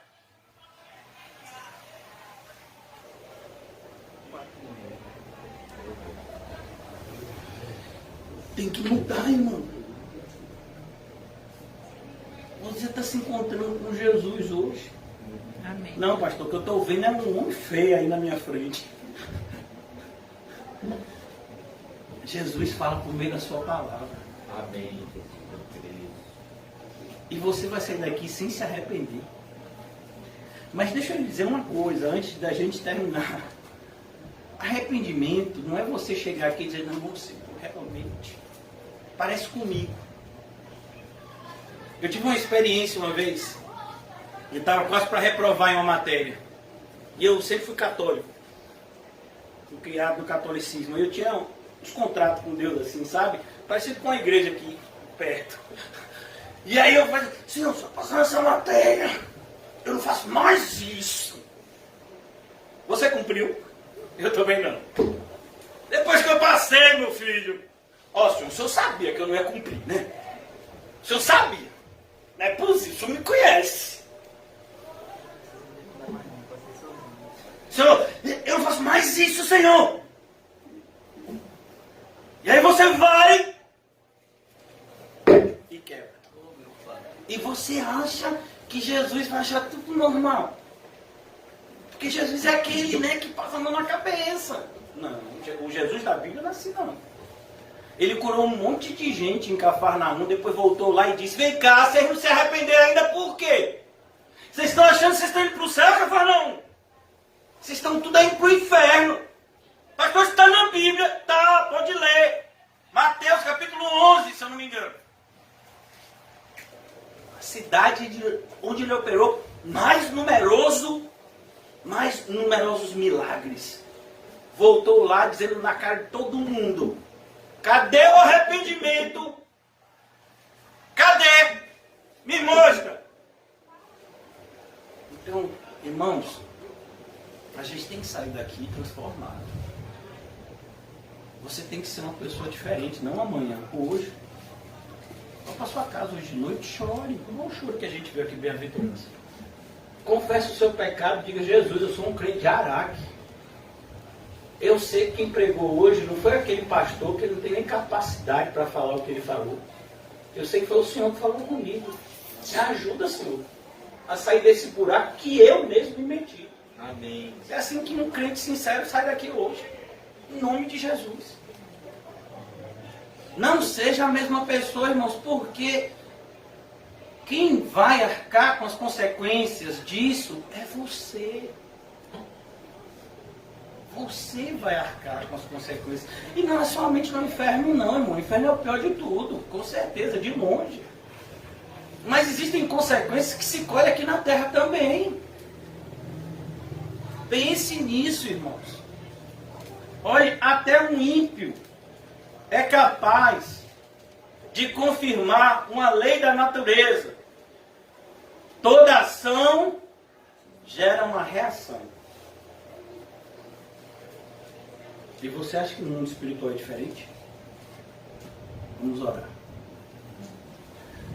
Ó Deus, temos tanto motivo para chorar nessa noite.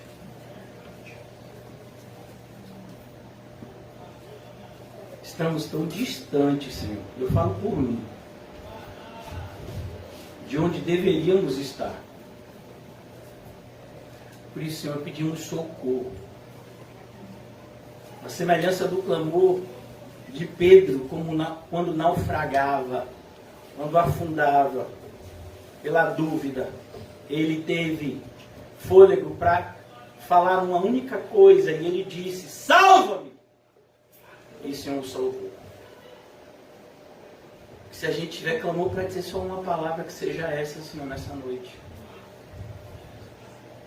Que a semelhança do que aconteceu com Pedro, aquela mão poderosa, a tua mão poderosa, nos tire do mar da dúvida, nos coloque em segurança no barco da fé. Amém. Ajuda-nos, Senhor, a termos uma fé visível, não uma fé mentirosa, que só é vista da boca para fora e não é vivida no dia a dia. Ajuda-nos, Senhor. Como foi perguntado hoje no sermão, o que você quer da sua vida? Que a nossa resposta seja agradar aquele que me salvou. Ajude-nos, Senhor Jesus, a fazer tudo para te agradar. Como nos ensinou a tua palavra por meio do apóstolo Paulo, quer comais, quer bebais, faça qualquer coisa, mas faça só se for para a glória de Deus. Que seja assim as nossas vidas, que seja a tua palavra, Senhor, que meça as nossas vidas e que nos ilumina nas nossas escolhas, Senhor. Livra-nos, Senhor, dos enganos do mundo, das palavras persuasivas. Livra-nos do engano do nosso próprio coração. E nos ajuda a estar sempre em segurança. no caminho apertado. Em nome de Jesus. Amém e graças a Deus.